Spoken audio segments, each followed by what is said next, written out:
Hello everyone, आज हम chapter 1 की बात करेंगे। हमारे पास प्रीवियस ईयर क्वेश्चंस में एक क्वेश्चन आया हुआ है। हम MSD 9 पढ़ रहे हैं, तो इसमें एक क्वेश्चन आया हुआ है कि कथा की जो प्राचीनता है उल्लेख करते हुए इसके मूल उद्देश्य पर प्रकाश डालिए। तो कथा की पहले हम प्राचीनता पर बात करेंगे, फिर कथा के जो मूल उद्देश्य हैं उस पर बात करेंगे। तो जो कथा है, मौखिक रूप में कथा कितनी प्राचीन है, मतलब इसकी प्राचीनता की जब हम बात करते हैं तो मेनली यही समझा जाता है कि जो पूरा पाषाण युग के जो मनुष्य थे वो शिकार पर जाते थे, फिर शिकार करके जब वो आते थे तो उन्होंने पूरे दिन में क्या किया, कैसे जो उनका जिसका शिकार कर रहे थे उसको कैसे मारा, उससे रिलेटेड जो भी उनकी पूरी स्टोरी होती थी ना, उसको आकर घर पर सुनाते थे। तो इसी से कथा का जन्म हुआ ऐसा माना जाता है। इस पैराग्राफ को पढ़कर भी आपको ये चीज़ समझ में आएगी, ठीक है। जैसे इसमें वो लिखा गया है कि मौखिक रूप से कथा कितनी प्राचीन है, इसका कोई इतिहास उपलब्ध नहीं है, यह अत्यंत प्राचीन है। इसका अनुमान इस बात से किया जा सकता है कि आज भी यह मनुष्य की सहज और जन्मजात प्रवृत्ति से जुड़ी हुई है। मतलब मनुष्य की जो जन्मजात प्रवृत्ति से जुड़ा हुआ इसे माना जाता है। कदाचित मनुष्य के जन्म के साथ ही कथा का भी जन्म हो गया था। मतलब जैसे जब मनुष्य का जन्म हो उसी के साथ कथा का भी जन्म हो गया, ऐसा माना जाता है।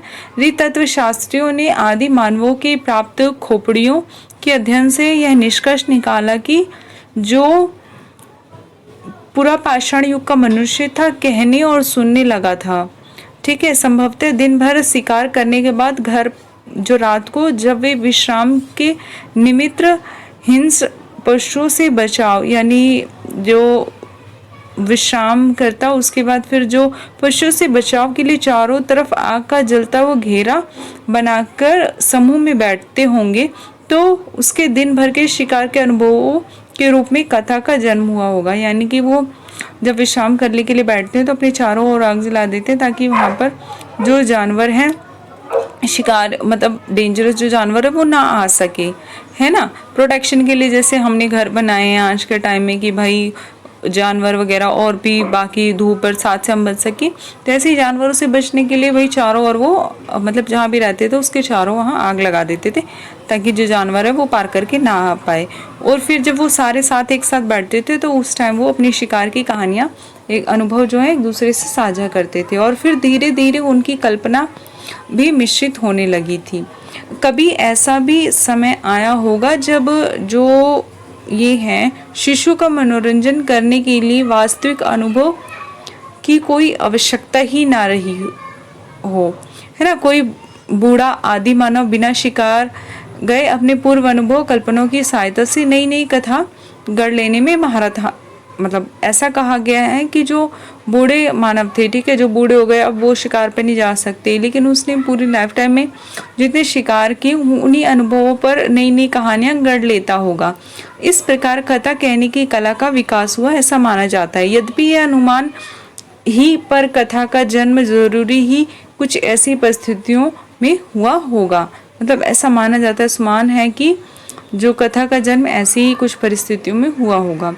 अब हम बात करते हैं कथा का मूल उद्देश्य। तो कथा का मूल उद्देश्य होता है, इसमें हम बेसिकली पूरी तरह पंचतंत्र के बारे में पढ़ेंगे, जो उपदेशात्मक कथाएं हुआ करती थी, ठीक है। और ये जो पैराग्राफ हम पढ़ने जा रहे हैं ना, एक्चुअल में पंचतंत्र और हितोपदेश वाला जो हमने वीडियो बना रखा है ना, उसमें भी सेम यही पैराग्राफ है, लेकिन फिर भी जो लोग इस वीडियो को देख रहे हैं उसको नहीं देखा, उनके लिए मैं ये पढ़ देती हूँ, ठीक है। और इस पूरे पैराग्राफ को जब मैं ख़त्म कर दूंगी तो ये पूरा क्वेश्चन भी ख़त्म हो जाएगा। यहाँ पे हमने प्रिपेयर कर लिया है कि कथा की प्राचीनता और उसका मूल जो उद्देश्य है वो। तो चलिए स्टार्ट करते हैं। अनुमानतः कथा पहले मनोरंजन का ही काम करती थी, पर धीरे धीरे उसका उपयोग उपदेश देने और मूल्यों की अभिव्यक्ति के लिए किया जाने लगा होगा। वैदिक काल से ही कथा का उपयोग इस काम के लिए होता रहा।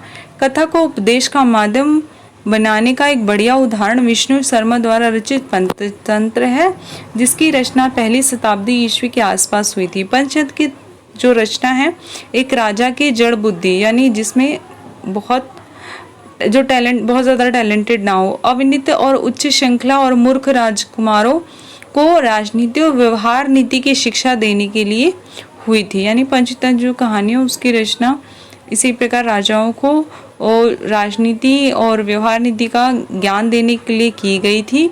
और ये कथा जो है कथाओं का कहानियों का संकलन है, पूरा 5 खंडों में मतलब इसको बांटा गया और प्रत्येक खंड में क्या किया गया, परस्पर एक दूसरे से जुड़ी कहानियां हैं जो एक ही विषय को बताती है, एक ही विषय को प्रतिपादित करती है। इनकी एक विशेषता यह है कि पशु पक्षियों के माध्यम से कहानी है। ठीक है, पशु इसके पात्र जो हैं वो पशु पक्षी हैं। कथा के पशु पक्षी मनुष्य की तरह व्यवहार करते हैं, भाषा भी मनुष्य के जैसे ही बोलते हैं और बालबन इससे कोई असंगति मतलब उसको कुछ भी इसमें अजीब नहीं लगता। कथा में यह नहीं पूछता कि ऐसा कैसे हुआ, बल्कि यह पूछता कि फिर क्या हुआ। अविश्वास बालमन में नहीं होता। शुद्ध कथा श्रोता की भी यही विशेषता, जो शुद्ध कथा श्रोता होता है सुनने वाला, उसकी भी यही विशेषता होती है। कार्य कारण संबंध की दृष्टि से पंचतंत्र की कथाओं में असंगतियां भरी हुई हैं। कुतूहल का तत्व ही कथा को आगे बढ़ाता है, पर इसकी प्रत्येक कथा किसी न किसी उद्देश्य से निर्मित है। उसमें कथा गौण है, अप्रयोजन यानी उद्देश्य को प्रधानता दी गई है। यह भी कथा के विकास का एक चरण है जो वर्णन की सृजनात्मकता के समानांतर अग्रसर हुआ। यह उल्लेखनीय तथ्य यह भी है कि पंचतंत्र में भाषिक सृजनात्मकता पैदा करने की कोई कोशिश नहीं हुई है। यानी भाषा में बहुत क्लिष्ट भाषा प्रयोग नहीं की, बहुत साधारण भाषा प्रयोग की गई। कारण यह है कि केवल बच्चों के लिए ही बनाई गई थी। इसकी भाषिक सृजनात्मकता में कोई रुचि नहीं होगी, है ना, नहीं होती। पंचतंत्र से पहले संकलित जो जातक कथाएं हैं, जातक कथाएं ऐसी होती थी जिसका उपदेशात्मक कथाएं होती थी जो भगवान बुद्ध अपने भिक्षुओं श्रोताओं को सुनाते थे, और ये सारी कथाएं अलग अलग हैं। पंचतंत्र की कथाओं के मुख्य कथक जो हैं विष्णु शर्मा और श्रोता राजकुमार होते थे। घटनाएं इतनी रोचक हैं कि राजकुमार आगे की कथा सुनने के लिए क्यूरियोसिटी जो है अपनी रोक नहीं पाते थे, कौतूहल को रोक नहीं पाते। केंद्रीय और कथा किसी पशु या पक्षी समुदाय की होती थी जिसके पात्रों को कथक बनाकर परत दर परत अन्य कथाएं सुनाई जाती हैं। उपदेशों में बालकों की रुचि बिल्कुल नहीं है। विष्णु शर्मा इसे अच्छी तरह जानते हैं। वे पशु पक्षियों से संबंध कथाओं को कौतूहल से भर देने की कला में माहिर है, पर इसके साथ ही वे उसमें शिक्षा के तत्व भर देने की कला में भी निष्णात है, निपुण है, यानी कि, है ना। मॉरल हमेशा हर स्टोरी में इनके रहता ही था। 6 महीने बीते बीते कथा तो समाप्त हो जाती, पर राजनीति के उपदेश राजकुमारों के मन में अंकित हो जाती। कथाकार को कथा की उपयोगिता का पता चल जाता और कथा के परवर्ती विकास में कथाकार के इस ज्ञान का बहुत महत्वपूर्ण स्थान है। तो इस प्रकार हमने कथा के उद्देश्य के बारे में बात कर ली। अब इस चैप्टर में 2 और बहुत इंपॉर्टेंट क्वेश्चन है जो मैं आपके लिए कवर करूंगी। एक है कि आख्यान की प्राचीन अवधारणा को उल्लेख करते हुए इसके विभिन्न रूपों पर प्रकाश डालिए। एक क्वेश्चन मैं आपके लिए लाऊंगी, कथा की लिखित परंपरा का विवेचन।